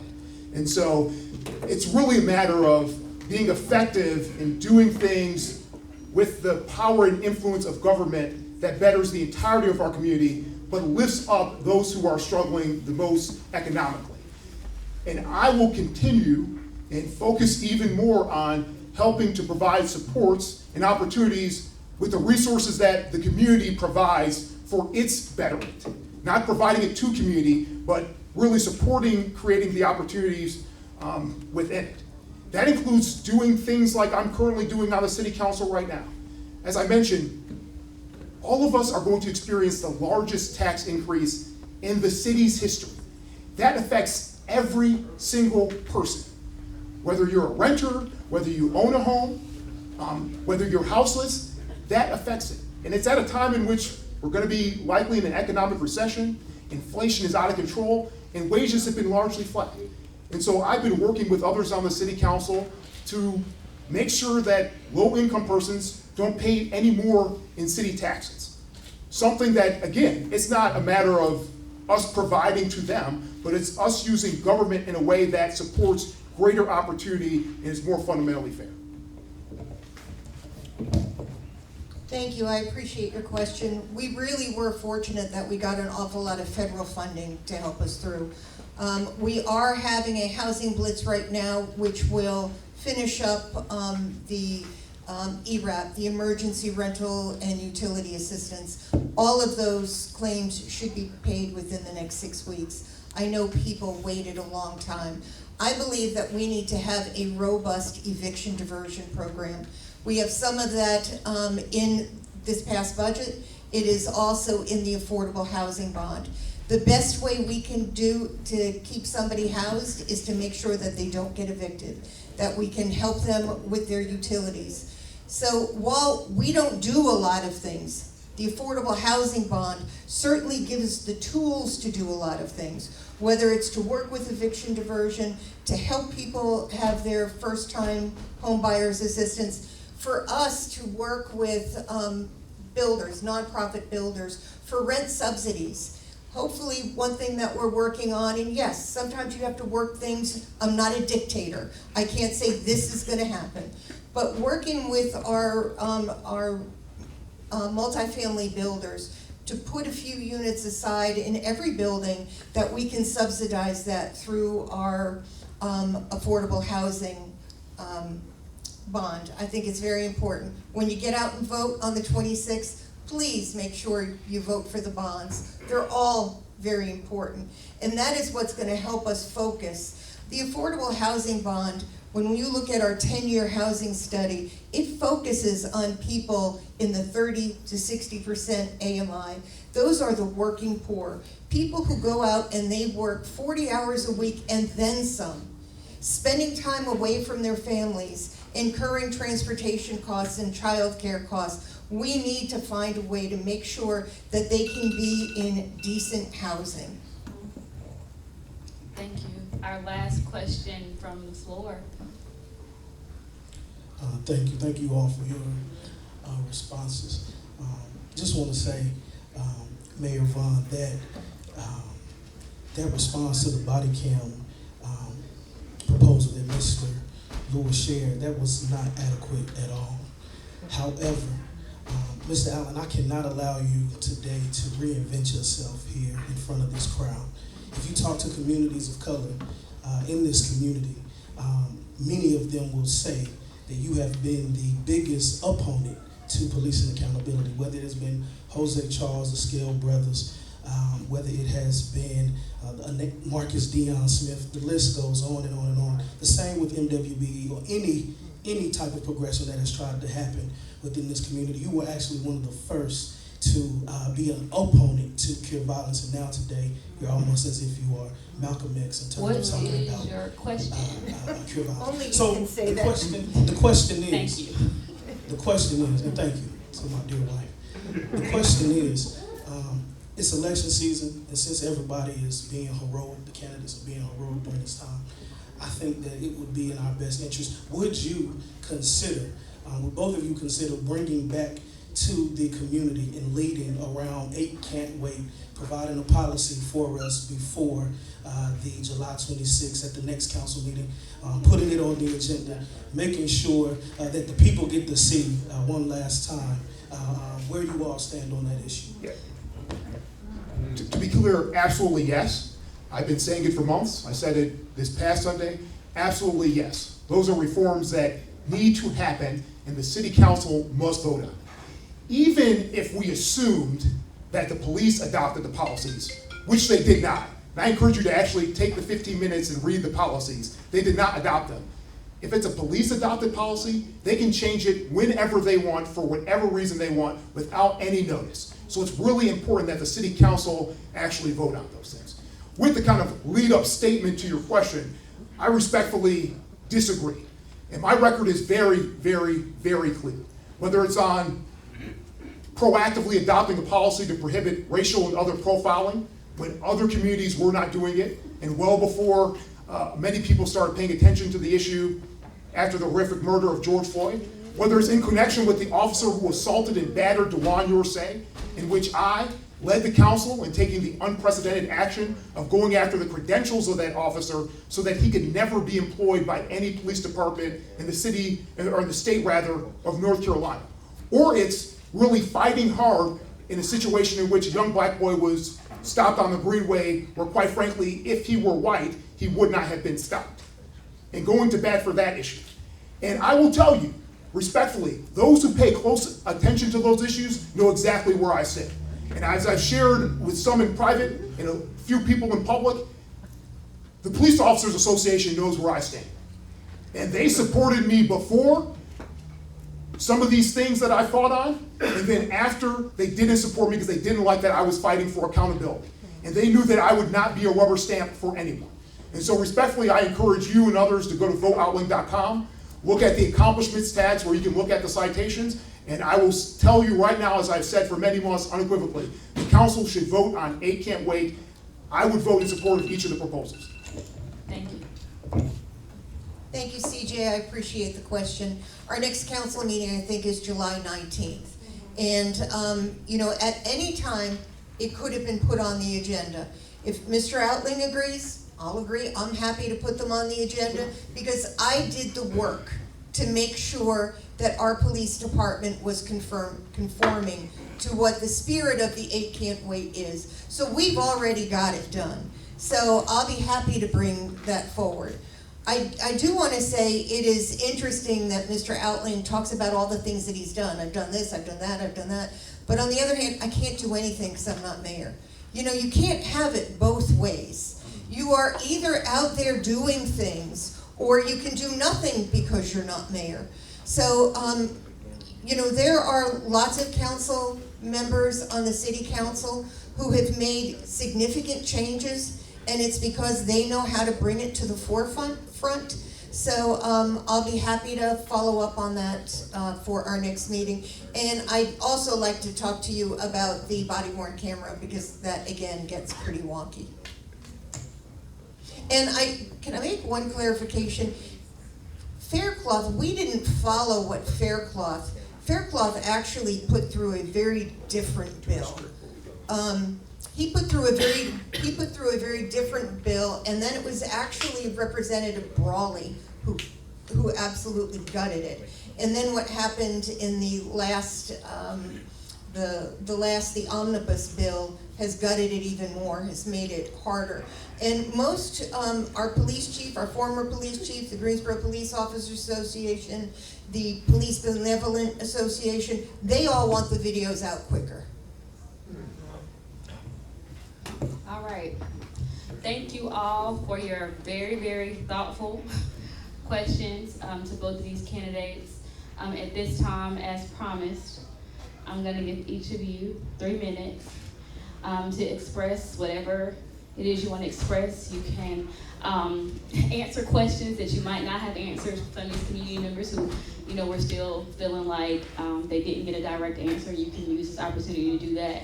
I would suggest that you just consider the hurt and the anger of your citizens, and giving your last pitch to them and telling them why they should support you and how you're going to support them and this community. Okay? All right, Mayor Vaughn, you got 3 minutes. Thank you, I appreciate it. I feel like I need to rebut an awful lot of things that were said, because I tried to respect the questions and the timer. I do understand mass transit. Mr. Outling talks about having ridden the bus when he was at UNCG. I don't really talk a lot about my personal story, and it would take more than 3 minutes, but I'd be happy to sit down and talk to a lot of you about it. But when I lived in Connecticut, I took mass transit all the time. And I went through 3 different cities. I did that 8 months pregnant. I know what it's like to stand out in the rain, in the very Connecticut cold. I know what it's like to take mass transit. So I'd be happy to tell you all my story at some point. But I think that you all know me pretty well. I was very pleased at the primary results. When you look at that map, it was the most support any candidate has ever had citywide. Out of 110 precincts, I think I got 80 or 85. The ones I didn't get primarily were in the, as Mr. Outling would say, the donut hole, District 3. His district, which I would assume, since he had been their district representative for many years. The city of Greensboro is my heart. This is where I chose to live. This is where my children are, my grandchildren. I want my daughter to come back and live here. I want us all to prosper. There's an old saying that a mother can only be as happy as its saddest child. And that's the way I feel about this city, that we can only be as strong as our weaker neighborhoods. And by that, I mean the neighborhoods who are struggling with issues like crime and healthcare and education. It goes back to that groundwater discussion. And with me, this is my 100% focus. I know that you can't be a part-time mayor, that you as individuals deserve somebody who is going to give you 100% of their efforts. And that's what you get with me. Being mayor, you can't just meet people across the street at a coffee shop or at night. You have got to be available 7 days a week. I can't tell you the number of meetings that come up spur of the moment. I can't tell you that we can't schedule a crisis. When a crisis happens, you've got to be ready to mobilize. Thank you, and I hope I can count on your vote on July 26th. Thank you, Councilman Allen. Thank you to Gene. Thank you to the organizers. This has been really wonderful. And thank you to each of you for taking time out of your busy schedules. And in advance, thank you for hopefully voting during early voting starting on July 7th or Election Day on July 26th. I love this community with everything in my heart. And yes, I'm like many of you, I'm not privileged enough not to work because my kids need food. They need shelter. So it means that I have to work a job that helps provide for them. But my time, my heart, my works, as evidenced by my record, is always fighting for the city of Greensboro. That's fighting to have more economic opportunity throughout our community. That's the things that I have done. It's also the vision that I have to move our community forward, doing things like having a jobs guarantee for at-risk youth. Quite frankly, doing what other world-class cities like Washington, D.C. has done for decades and what our peers are doing now in Winston-Salem. It means creating a transportation system here that works for our community here. Because while I've traveled elsewhere and I've been to New York and seen their transportation systems, that doesn't change the fact that ours is failing and it doesn't meet the needs of our city now. And hopefully with growth, our existing status quo system will meet the needs of the future. It includes actually doing the hard work of prioritizing and tackling the root causes of crime. No more handouts, at least facilitated by the mayor's office, because the mayor is not a dictator, but it sets the tone. And when you're the presiding officer of an organization, you can help drive outcomes to privileged insiders like Bourbon or Cadillac Service Garage, or for, again, organizations that are well-connected, although they do great work, but you don't see $5,000 going to repair your windows. I know that we can do better, and I know that all of you believe we can do better, including as evidenced by the primary election, where our community knows Nancy Vaughn. She's represented all of our community for nearly a decade and more, and most of them voted for change. And I am that change on the ballot. I encourage you to learn more about my history, learn more about a shared vision that we can build together, not just what we're doing today, what we can do tomorrow, at voteoutling.com. And again, I appreciate Gene and others for organizing this terrific event. And if you have any questions, thoughts, please reach out to me. I'd love to hear from you. Thank you.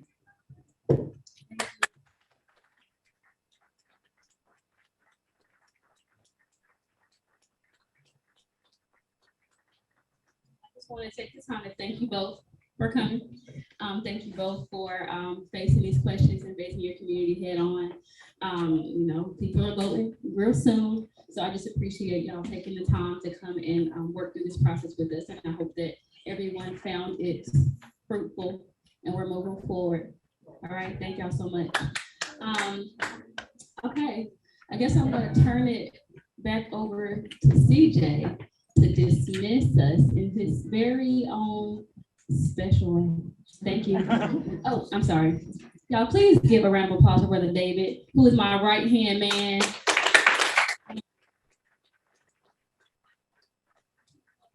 Great job keeping the time, and I really, really appreciate you. Thank you.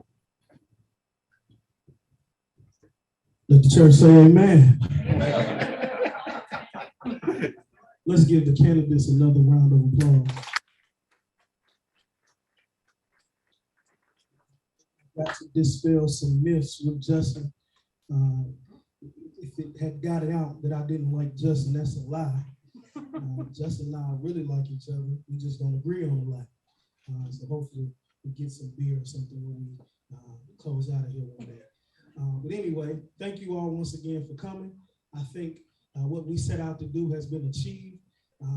I think you all are going to leave better. This is what we say in church. You're going to leave better than how you came. You have gotten a intro into some political education and what is happening within our community, and it helps you to be more informed about the choices you're going to make at the ballot box. July the 26th. If you have any questions that you need to ask the candidates after we close out, please feel free to come up and talk to them. But just continue to support all of the work that community leaders are doing to continue to grow this community, to build this community, to strengthen our community, to get the changes that we want to see happen within this community. So once again, thank you all for coming out. God bless you.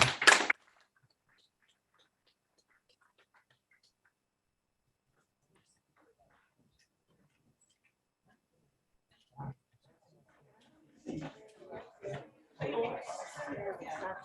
you.